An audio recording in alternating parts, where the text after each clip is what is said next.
ஜெய் வாராகி, ஜெய் ஜெய் வாராகி. நம்ம டிவியை சப்ஸ்கிரைப் பண்ணுங்க, பெல் பட்டனை அழுத்துங்க. வாக்கர்த்தா விவசமுத்தௌ வாக்கர்த்தா உதிபக்ததே ஜெகதப்தவரௌ வந்தே பார்வதி பரமேஸ்வரர்.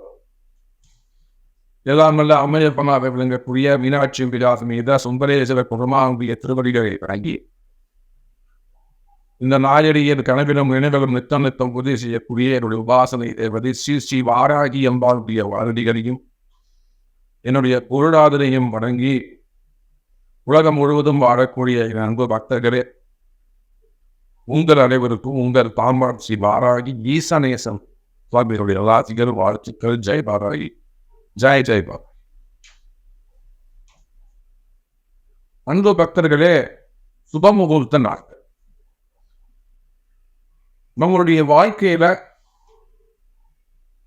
எப்பயோ ஒரு சந்தர்ப்பத்தில் தான் வீட்டில் ஒரு சுப நிகழ்ச்சிகள் செய்யக்கூடிய அந்த வாய்ப்புகளை உங்களுடைய ஜாதகம் அவங்களுக்கு கொடுக்குது. ஒரு குழந்தைக்கு ஒட்டணிக்கிறதா இருக்கலாம், காது குத்துறதா இருக்கலாம், ஒரு நிச்சயதார்த்தம், ஒரு சுப முகூர்த்தம், கல்யாண வைபவம், ஒரு கிரகப்பிரவேசம், இன்னும் ஏறிய எவ்வளோ விசேஷங்கள் ஒரு வீட்டில் விளம்பரம் பண்ணுறதா இருக்கலாம், வாசக்கார வாக்கி நிற்கிறதா இருக்கலாம், ரெனோவேஷனாக இருக்கலாம், வீட்டில் ஒரு நட்சத்திரம் ஒரு ஆயுஷம் பண்ணிக்கிறதா இருக்கலாம், வீட்டில் ஒரு கிரகப்பிரவேசம் மட்டும்தான் இருக்கலாம், அல்லது எல்லாரும் பரிகார பூஜையாக இருக்கலாம். சுப முகூர்த்த நாட்கள் மெயினாக கிரகப்பிரவேசம், கல்யாணம், நிச்சயதார்த்தம், ஒட்டளிக்கிறது, காது குத்துறது.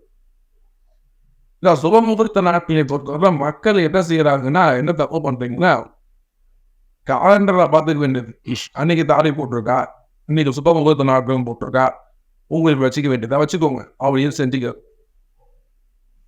அந்த நாள் உங்களுக்கு ஒத்து வருதான்னு முதல்ல பார்க்கணும். இந்த சுப முகூர்த்த நாட்கள்ல காலண்டரில் பார்த்து நீங்களே செஞ்சுக்கிறதால என்ன மாதிரியான கருஸ், என்ன மாதிரியான கஷ்டங்கள் வரும்னு கேட்டீங்கன்னா, அந்த நாளும் கோளும் உங்களுக்கு உதவி செய்யக்கூடியதாக இருக்க வேண்டும். முகூர்த்த நாள் என்ன ஃபர்ஸ்ட் கவனிக்கணும், தெரிஞ்சுக்கணும். ஏன் நாமளா காலண்டரை பார்க்கக்கூடாது? அதுல என்ன தப்பு நடக்கும்? ஒரு நாள் இருக்குன்னா அந்த நாள் என்பது உடம்பு வச்சுப்போம். நாள் என்பது உடம்பு. இந்த உடம்புக்கு எப்படி உயிர்னு ஒன்று இருக்கு, பார்வைன்னு ஒன்று இருக்கு, பஞ்சபோதங்கள் இருக்கு இல்லையா? எப்படி இந்த உடம்புக்கு உயிர் இருந்தாக்க உடம்புக்கு வேல்யூ. அப்புறம் பார்வை முக்கியம். அப்புறம் தான் பகவான் யோகா திதி நட்சத்திரம். அப்போ ரொம்ப முக்கியமானது எது அப்படின்னு கேட்டீங்கன்னா, அந்த நாள் அது ஃபர்ஸ்ட் நல்லா உடம்பு நல்லா இருக்கும். அது கர்நாடா இருக்கக்கூடாது, வளர்வரியா இருக்கணும், தேய்வரை இல்லாமல் இருக்கணும். அந்த நாளுக்கு நேத்திரன் ஜீவன் ரொம்ப முக்கியம், உயிர் ரொம்ப முக்கியம். அந்த ஜீவன் இருக்கான்னு பார்க்கணும், நேத்திரம் பார்வை இருக்கான்னு பார்க்கணும். இது ரெண்டும் இருந்தாரா அப்புறம் தான் நம்ம முகூர்த்த நாள் அப்படிங்கிறதையும் நம்ம போகணும். அப்புறம் அதை வளர்பரியா பார்க்கணும், அப்புறம் தேய்பரியா பார்க்கணும். இப்போ நீங்க எதையுமே கவனிக்காம அவங்க சொல்லுங்க, நான் சத்திரங்களின் சாமி ஒருத்தர் சொன்னார், அன்னைக்கு ரொம்ப திட்டி விட்டவர். அவங்க வெளிநாட்டில் இருக்கிறாங்க, கனடாவில் இருக்காங்க. கனடாவில் இருக்காங்க, இங்கே முகூர்த்தம் வச்சுக்கிறாங்க. சொன்ன இந்த டேட்டில் இந்த சத்திரம் விசாரிச்சது சத்திரம் கிடைக்காது சாமி, அதனால இந்த தேதியை மாற்றி வச்சுக்கிட்டேன் அப்படின்னா, அந்த தேதியை எடுத்து பார்த்தோம்னாக்கா அந்த பசங்களுக்கு பிடிச்சி திட்டி விட்டார். சார், ஒரு சத்திரம் முக்கியமா அல்லது நம்ம பசங்களுடைய வாழ்க்கையை முக்கியமா? சார், எதுக்கு நீங்கள் முக்கியத்துவம் கொடுக்குறோம்? அதை கல்யாணத்தை பண்ணிட்டு பின்னதுக்கு அப்புறம் அதை பொண்ணு 2 மாசத்துல போயிடுச்சு, 3 மாசத்துல போயிடுத்து, பையன் கோச்சுன்னு போயிட்டாரு, மாப்பிள்ளை கோச்சுன்னு போயிட்டாரு. இதெல்லாம் நீங்களா இந்த மாதிரி ஒரு முகூர்த்த நாள் பார்த்துட்டு வந்துட்டு பசங்களுடைய எதிர்காலம் முக்கியம் இல்லையா? தாலி கட்டுற நேரம், தாலி கட்டுற முகூர்த்தம் முக்கியம் கிடையாதா அப்படி சொல்லி அப்புறம் அந்த தேதியை நல்லபடியா நல்ல நாளாக பார்த்து குறிச்சு கொடுத்து, சத்திரமே வேற சத்திரம் நிறைய பேர் செய்யக்கூடிய தவறு என்ன, சத்திரம் கிடைக்கிறார் அப்படின்றதுதான் ரொம்ப முட்டாள்தனம். நான் ரொம்ப முக்கியமும் அடிச்சு சொல்றேன், படிச்சு சொல்றேன். இந்த முகூர்த்தம் ரொம்ப ரொம்ப முக்கியம். அது வடவரை தேய்முறைங்கிறது 2வது பட்சம் தான். அந்த நாள் தாராபலன் உங்களுக்கு இருக்கான்னு சொல்லணும். ஃபர்ஸ்ட் என்ன முக்கிய முகூர்த்தவளுக்கு தாராபலன் இருக்கான்னு பார்க்கணும். சந்திராஷ்டமம் உங்களுக்கு இல்லாமல் இருக்கு, என்ன பார்க்கணும், சந்திராஷ்டமம் இல்லாமல் இருக்கணும். அதன் பிறகு அன்னைக்கு உங்களுக்கு அந்த தம்பதி இருவருக்கும் அந்த நாள் ஒத்து போகும். தாராபலம் இருக்கணும், சந்திராஷ்டமம் இல்லாமல் இருக்கணும். உங்கள் 2 பேருக்கும் ஒரு லாபம் ஒத்து போகும். இதுவே ஒருவேளை முகூர்த்தமாக இருந்தால் அந்த ஆணுக்கும் பெண்ணுக்கும் அது ரொம்ப முக்கியம் அந்த விவாக சத்திரம். அந்த விவாக சத்திரம் நல்லபடியாக அமையணும். இவ்வளோ விஷயம் இருக்குது முகூர்த்த நாளில். நீங்களா போயிட்டு ஒரு முகூர்த்தத்தை குதிச்சுட்டு வந்துட்டு அன்றைக்கி பல லட்சங்கள் செலவு பண்ணி செஞ்சுட்டு அதுக்கப்புறம் ஒரு 4 மாதம் 6 மாதம் கழிச்சு அந்த வீடியே விற்றுட்டு வெளியில் போகிறது, அந்த வீட்டில் ஒரே கஷ்டம் வருது. இதெல்லாம் அடிப்படையில் நீங்கள் செய்யக்கூடாத தவறுகள் ஆகியதாலே உலகம் முழுவதும் வாழக்கூடிய நண்பு பக்தர்களே, முகூர்த்த நாள் தயவு செய்து உங்கள் ஜாதகத்தை கொடுத்து சாமி எனக்கு ஒரு நல்ல நாள் பார்த்து சொல்லுங்க அப்படின்னு தயவு செய்து ஒரு விதமாக பணம் வச்சு அதை நீங்கள் பண்ணணும். அட்லீஸ்ட் ஒரு வாட்ஸ்அப்லையாவது கேட்டு முகூர்த்த நாள் கையில் கேட்டு செய்யும். ஃபஸ்ட்டு எது வளர்பறை எது தேய்வரையில் எது செய்யணும். தேய்வரை முகூர்த்தத்தில் ஒரு வாசக்கால் வைக்கிறது, அருகுகால் வைக்கிறது, கீழே நோண்டுறது, கிணறு நோண்டுறது, போர் போடுறது, உழவு செய்கிறது, இந்த பூமிக்கு கீழே நோண்டி செய்யக்கூடிய வேலைகளை எல்லாம் கீழ் நோக்கி செய்யக்கூடிய வேலைகளை எல்லாம் தெய்வரை முகூர்த்தத்தில் செய்யலாம். முடி இறக்கிறது தாராளமாக தெய்வம் செய்யலாம். முடி கீழே தான் இருக்கிறோம். அப்போ எதெல்லாம் வளர்ப்பறை செய்யணும்னா காது குத்துறது, நிச்சயதார்த்தம், கிரகப்பிரவேசம், படியேறி மேலே போகக்கூடிய விஷயம், பார்க்கிறா படியேறி மேலே போகக்கூடிய விஷயம், வளர்ந்து வரக்கூடிய விஷயத்தை வளர்ப்பறையிலும் கீழ் நோக்கி செய்யக்கூடிய முகூர்த்தங்களை தெய்வரையிலும் செய்யும். வளர்பிறை என்பது அமாவாசைக்கு மறுநாள், பாட்டமைக்கு மறுநாள்ல இருந்து துதியை திதியிலிருந்து பௌர்ணமி கழிச்சு 5வது நாள் பஞ்சமி வரையிலும் வளர்பிறை. நிறைய பேர் பௌர்ணமி கழிச்சாலே தெய்வரை நினைச்சிடுறாங்க. அப்படி கிடையாது. பௌர்ணமி கழிச்சு 5வது நாள் துதியை, திருதியை, சதுர்த்தி, பஞ்சமி இந்த 4 நாளும் வளர்பிறை தான்.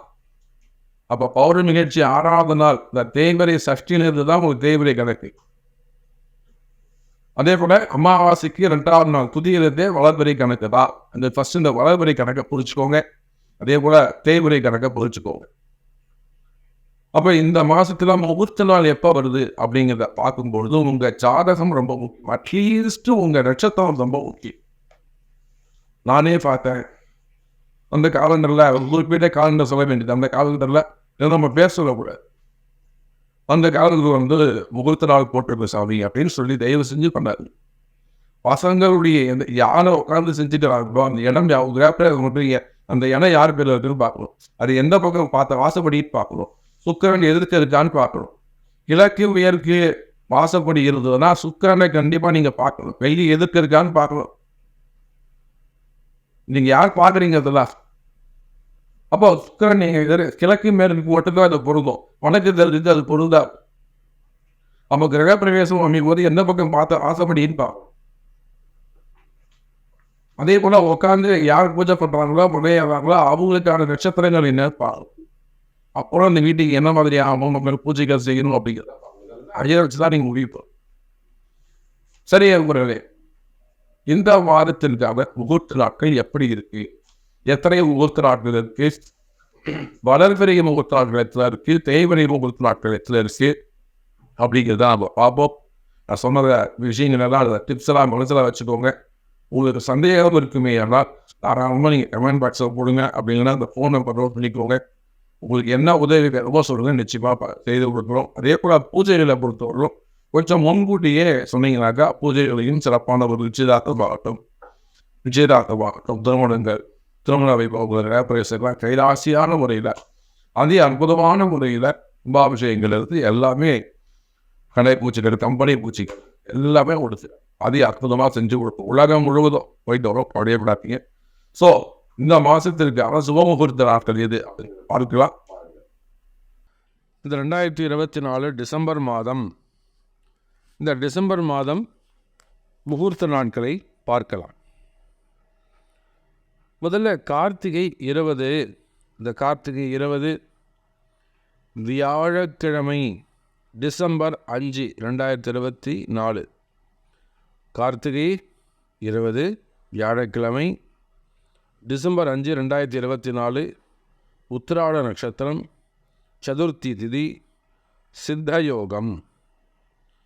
ஸோ அன்றைக்கி நல்லா இருக்குது. அன்றைக்கி சந்திராஷ்டமம், திருவாதிரை நட்சத்திரம், மிதுன ராசிக்கு.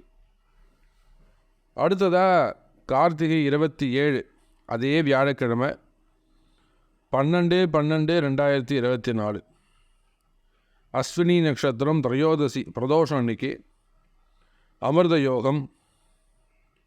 அதே போல் அன்றைக்கி உத்திரம் நட்சத்திரம் கன்னி ராசிக்கு சந்திராஷ்டமம்.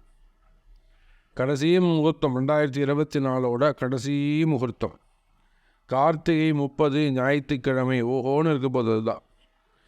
கார்த்திகை 30 ஞாயிற்றுக்கிழமை டிசம்பர் 15, 2024 மிருகசீரிஷ நட்சத்திரம் பௌர்ணமி. இது வைப்பு முகூர்த்தம் தான், ஆனாலும் நல்ல முகூர்த்தம். வைப்பு முகூர்த்தம், பௌர்ணமி, சித்த யோகம். அன்றைக்கி சந்திராஷ்டமம், சுவாதி நட்சத்திரம். அப்போ இந்த டிசம்பர் மாதத்துலேயே 3 முகூர்த்த நாள் தான். December 5, December 12, December 15. அப்போ இந்த 3 முகூர்த்த நாளையும் பயன்படுத்திக்கோங்க. இதுக்கு போக உங்கள் ஜாதக பிரகாரம் நீங்கள் என்ன பூஜை செய்ய போகிறீங்க, வாடகை வீட்டுக்கு பால் காய்ச்ச போகிறீங்களா, புது வீட்டுக்கு போகிறீங்களா, இருக்கிற வீட்டை ரெனோவேஷன் பண்ணி பண்ணுறீங்களா, இல்லை கம்பெனி பூஜை பண்ண போகிறீங்களா, ஸோ இந்த மாதிரி நிறைய கொஸ்டின்ஸ் இருக்குது. அதுக்கு ஏற்ப அந்த பூஜை நாட்களாம் நம்ம தேவைக்கு ஏற்ற மாதிரி தேடி வைத்து கொள்ளலாம். முக்கியம் உங்கள் ஜாதகம், உங்கள் பேர், நட்சத்திரம், ராசி, அந்த ராசிக்கு ஏற்ற மாதிரி நாள் வைக்கணும். அதுதான் ரொம்ப முக்கியம் என்பதை தெரிவித்துக்கொண்டு, இல்லை ஏதேனும் உங்களுக்கு உதவிகள் தேவைப்படுமே ஆனால் தாராளமாக கேளுங்க. நிச்சயமாக நாங்கள் உங்களுக்கு செஞ்சு கொடுக்குறோம். அதே போல் வேர்ல்டு வைட் இந்தியா முழுவதும் இல்லை, எங்கள் உலகம் எங்கே பூஜைக்கு கூப்பிட்டாலும் சிறப்பான முறையில் கைராசியான முறையில் செய்து தரப்படும். ஜெய் வராகி.